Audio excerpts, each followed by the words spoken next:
மாமிசத்தின் கிரியைகள் வெளியரங்கமாக இருக்கிறது. அது அப்படியே படிங்க. அவையாவன நல்லா அதை படிச்சீங்க. மாம்சத்தின் கிரியைகள் எப்படி இருக்கா? இன்னும் திருவிருந்து எடுக்கிறவன் கிட்ட இந்த 17 இருக்கக்கூடாது. இந்த 17 என்ன சொல்லுது? சொல்லுங்க, அதை எல்லாரும் படிங்க, எல்லாரும் படிங்க. விபச்சாரம். விபச்சாரம் என்பது திருமணத்துக்கு அப்புறம் செய்கிறது தகாத உறவுகள். வேசித்தனம் என்பது திருமணத்துக்கு முன்பே தகாதபடிகள் நடக்கும். வேசித்தனம். அடுத்து அசுத்தமான வாழ்க்கை. கோயில போடுறது, சினிமா பார்க்கறது, கண்ணாவுடாடு கெட்ட வார்த்தை பேசுறது, தேவையில்லாத விஷயங்களை இது பண்றது, ஆமா ஆண்டுடைய சமூகத்தில் திருவிருந்து எடுக்கிறது, அதுக்கப்புறம் போய் தவறா நடக்கிறது, இது எல்லாம் அசுத்தம். வெத்தலை வாக்கு முதற்கொண்டு எல்லா அசுத்தமும் அதுல வந்துடும். அடுத்து காம விகாரம். காம விகாரம் கொண்டே வாழ்ந்துட்டு இருப்பான். போன் வீடியோ பார்க்கறது, மொபைல் எடுத்தாலே அசுத்தத்துக்கு நேராக போகிறது. மேற்ற எதையும் பார்க்க மாட்டான், நேரா அசுத்தத்துக்கு போய் உட்கார்ந்து இருப்பான். இதெல்லாம் காம விகாரம். அடுத்து விக்கிரக ஆராதனை. தேவன் அல்லாத ஒரு காரியத்தில் போய் கைகளை நீட்டி நீதான் என் தெய்வம் என்று சொல்லுவது விக்கிரக ஆராதனை. நம்மை உருவாக்கின தெய்வத்துக்கு முன்பாக நிற்காமல், அவருக்கு நன்றி சொல்லாமல், அவரை ஆராதிக்காமல் இருப்பது விக்கிரக ஆராதனை. அல்லேலூயா. அடுத்து விக்கிரக ஆராதனை 2 இருக்கு. பெருமை என்னும் விக்கிரக ஆராதனை. கர்த்தர் என்ன கொடுத்தாலும், என்ன ஆசீர்வாதம் கொடுத்தாலும் அதுல நம்ம திருப்திப்பட்டது மாத்திரமல்ல, அதிலிருந்து என்ன பண்ணுவோம்? நம்ம பெருமை பாராட்டுவோம். எனக்கு இது வந்துச்சு பாரு, அது வந்துச்சு பாரு, இது வந்துச்சு பாருங்க, மேல வந்துட்டேன் பாரு, உன்னை விட நான் மேல பாரு, என்னை விட நீ கீழே பாரு. அதெல்லாம் பெருமை. ஆண்டவருக்கு பிரியமில்லாத காரியம். அல்லேலூயா. எத்தனை பேர் கையை உயர்த்தி சொல்லுங்க?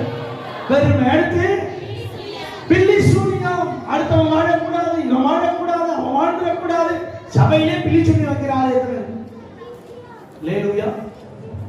எத்தனை பேர் முன்னாடி கொண்டு போய் அடங்கி வச்சுட்டு போய் பில்லி சூனியம் வச்சுருவாரு? அதெல்லாம் இருக்கும் இல்லையா? சோதரம். பக்கத்துல கை சொல்ற ஓ பில்லி சூனியம் சொல்லுங்க. நீ வச்ச பில்லி சூனியம் அடுத்தவனை பிடிக்காம உன்னையே பிடித்ததாக. என்னங்க இப்படிப்பட்ட ஆசீர்வாதம் போடுறீங்க? அதனுடைய நோக்கம் என்ன? பில்லி சூனியத்தின் நோக்கம் என்ன? தன்னை போல பிறனை நேசிக்கிறான். ஆண்டவர் என்ன சொன்னாரு? தன்னை போல பிறனை நேசி, உன்னை போல அடுத்தவனை நேசிங்க. சாத்தான் என்ன சொல்றான்? அவனுக்கு பில்லி சூனியம் வச்சு கொடு, அவனை அழிச்சிரு, அவன் உன் மேல வளர்ந்து வரான், அவனுக்கு ஒண்ணு இல்லாமக்கிடு, பெரிய ஆளுகிட்ட போ, இங்க போ, அங்க போ. அல்லேலூயா.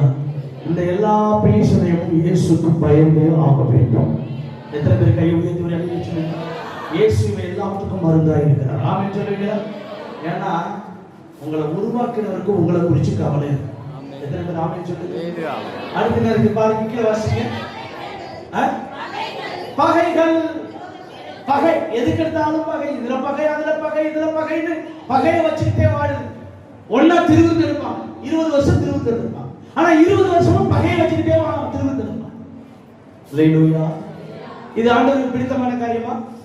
ஏங்க ஏந்திச்சு மன்னிப்பு இருங்க.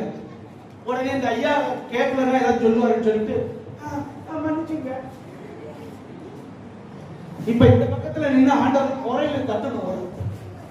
என்னது இங்க எப்படி நேர கை கொடுத்து, சிஸ்டர் தெரியாம செஞ்சுட்டு சிஸ்டர் மன்னிச்சிங்க சொல்லுங்க. பக்கத்துல கை கொடுத்து, தெரியாம செஞ்சு சிஸ்டர் மன்னிச்சு. நம்ம தெரிஞ்சு செய்யல, இல்ல தெரியாம செய்யலாம், மன்னிச்சிங்க. கையை கூடனா அப்புறம் அவங்க பண்ணிட்டாங்க, இவங்க பண்ணிட்டாங்க. கையை கொடுக்கும் போது கையை கொடு. அல்லேலூயா. கையை கொடு, மன்னிச்சிங்க சொல்லு.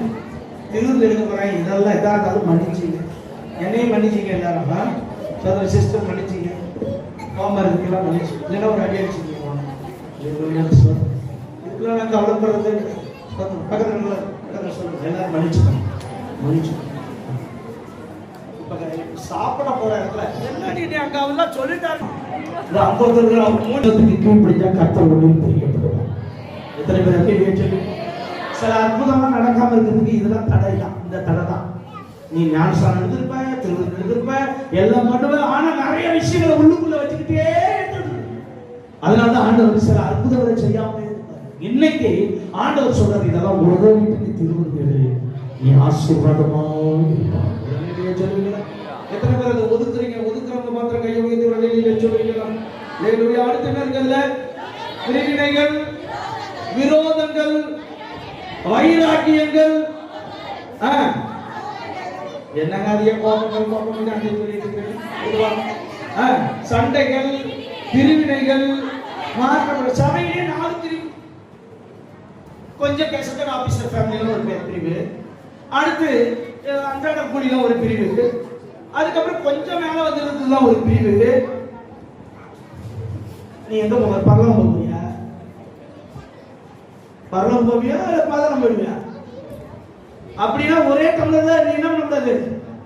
திருதம் எடுக்க கூடாது, ஒத்தவங்கால ஒத்தவன் கழுவ கூடாது. இங்க மார்க்க பேதமே கிடையாது, இங்க பேதமே கிடையாது, இங்க ஜாதி கிடையாது, இங்க ஒண்ணும் கிடையாது. ஏன்னா இயேசு எந்த ஜாதிக்கும் உரியவர் அல்ல, அவர் எல்லா மக்களுக்கும் உரியவர். எத்தனை பேர் கையை உயர்த்துவீங்க? நல்ல வாய்ந்த ஒரு அல்லையே சொல்லுங்க. ஆனா உனக்குலாம் ஒரு ஜாதி பேர் இருக்கு, என்ன தெரியுமா? கிறிஸ்துவுக்குள்ள வந்ததுக்கு அப்புறம் நீ பரிசுத்த ஜாதி. எத்தனை பேர் ஆமென் சொல்லுங்க? பரிசுத்த ஜாதி. பரிசுத்த ஜாதி, பரிசுத்த ஜாதினா கர்த்தர் உன்னை தன்னுடைய பரிசுத்தத்தினாலே கழுவி எடுத்திருக்கிறார். அதனால உள்ள வந்தா பரிசுத்தமா நடந்துக்க. அதை விட்டுட்டு நான் இங்க நான் அங்க, நீ இப்படி எல்லா ஜாதியும் இங்க இருக்கலாம், ஆனா எந்த ஜாதியா இருந்தாலும் உனக்கு பேர் பரிசுத்த ஜாதி தான். எத்தனை பேர் ஆமென் சொல்லுங்க? பரிசுத்த ஜாதி என்ன பண்ணணும்? எல்லார் வீட்டுக்கும் போகணும். எல்லாரும் ஒரு டைம் ஊழியத்துக்கு வந்தப்ப சோதரும் அங்கேயே இருந்துட்டு, நான் சென்னை பட்டணத்திலே இருந்துச்சு, நல்லா ஏசிலே இருந்துட்டு, நல்லா இருந்துச்சு. ஊழியத்துக்கு வந்த உடனே ஒரு இடத்துல ஜெபிக்க கூப்பிட்டாங்க. அவங்க ஜெபிக்க கொடுக்கும்போது அவங்க வீட்டுக்குள்ள போக முடியும். ஐயோ என்னதான் பண்றது, எப்படி இருந்தா போகுதுன்னா ஆவியான சொல்றாரு, உள்ள போட ஆரம்பிக்கிறாரு. நான் என்ன பண்ணேன், முட்டி போட்டுதான் அந்த வீட்டுக்கு போனேன். சோதரம் இவ்வளவு பெரிய குடிசைதான், முட்டி போட்டு உள்ள போய் அங்க போய் முட்டியில ஜெபம் பண்ணிட்டு, அவங்க மரண படிக்கல இருக்கிறாங்க, அவங்களுக்கு ஜெபம் பண்ணிட்டு, அவங்களுக்கு காணிக்க கொடுத்துட்டு, ஆண்டவர் காணிக்க கொடுக்க சொன்னாரு, அவங்களுக்கு காணிக்க கொடுத்துட்டு வெளியில எடுத்துட்டு வந்த எனக்கு இருந்த சந்தோஷம் அளவில்லாத சந்தோஷமாய் மாறி.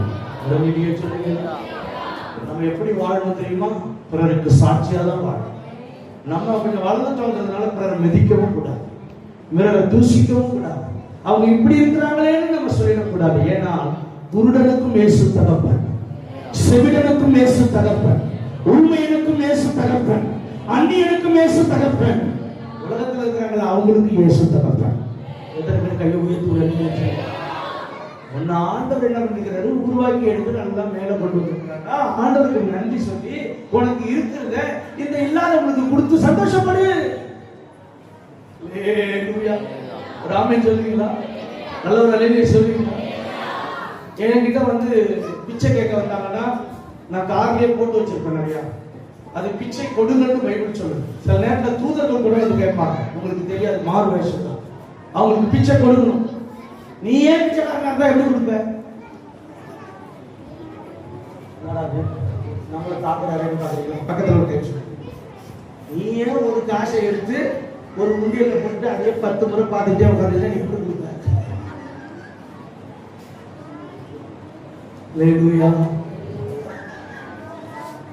சில தீர்ற வரைக்கும் பேங்க் பேலன்ஸ் பார்த்துட்டே உட்காந்துருப்பான்.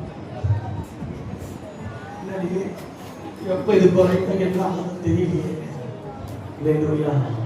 பக்கத்துல கைக்கு சொல்றாங்க, சிலர் இருக்கிறாங்க அப்ப பேங்க் பேலன்ஸ் பார்க்கணும், என்ன வருதோ அதை கர்த்தருக்கு கொடுப்பாங்க, அந்நியர்களுக்கு கொடுப்பாங்க, தேவனுடைய ஊழியத்துக்கு செலவு பண்ணுவாங்க.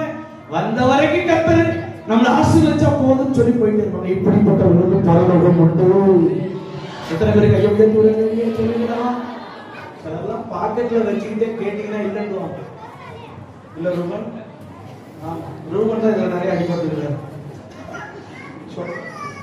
உங்ககிட்ட உன் தேவைகளுக்கு மாத்திரம் இல்லை, ஏதோ ஒரு அர்ஜென்சி அப்படின்னு ஒருத்தவங்க கேட்டுட்டாங்கன்னா இல்லை என்று சொல்லாதே. போன வாரத்துல நாங்க எதுக்கு போனோம், அம்மா சொன்னாங்க, அதை வாங்கிட்டு அந்த அம்மா என்கிட்ட வந்து நின்று ஏதோ ஒண்ணு கொடுக்க வந்தது, பலூன் மாதிரி ஏதோ பிள்ளைகளுக்கு வாங்கி. நான் என்ன சொன்னேன், நீ பலூன்லாம் நீ வேற இடத்துல வித்து காசாக்கிக்க, உனக்கு இன்னும் இந்த நாளுக்குரிய சம்பளம் கிடைக்கலையான்னு கேட்டேன். அது சொன்னது இல்லைங்கய்யா. அப்ப என் பாக்கெட்ல கொஞ்சம் காசு இருந்தது. என்ன எவ்வளவு இருக்குன்னு பார்த்தேன். 40 ரூபாய் தான் இருக்குது. அந்த 40 ரூபாய் எடுத்து அதை கையில் கொடுத்துட்டு, சோத்திரம் இதுதான் என்னால முடிஞ்சிச்சு, நீ போயிட்டு வா. அதுக்கு ரொம்ப சந்தோஷம். அந்த 40 ரூபாய் வாங்கினேன். ஒரு பொருளும் வாங்காம இதை கொடுக்குறானே தான். சொல்லுவீங்களா?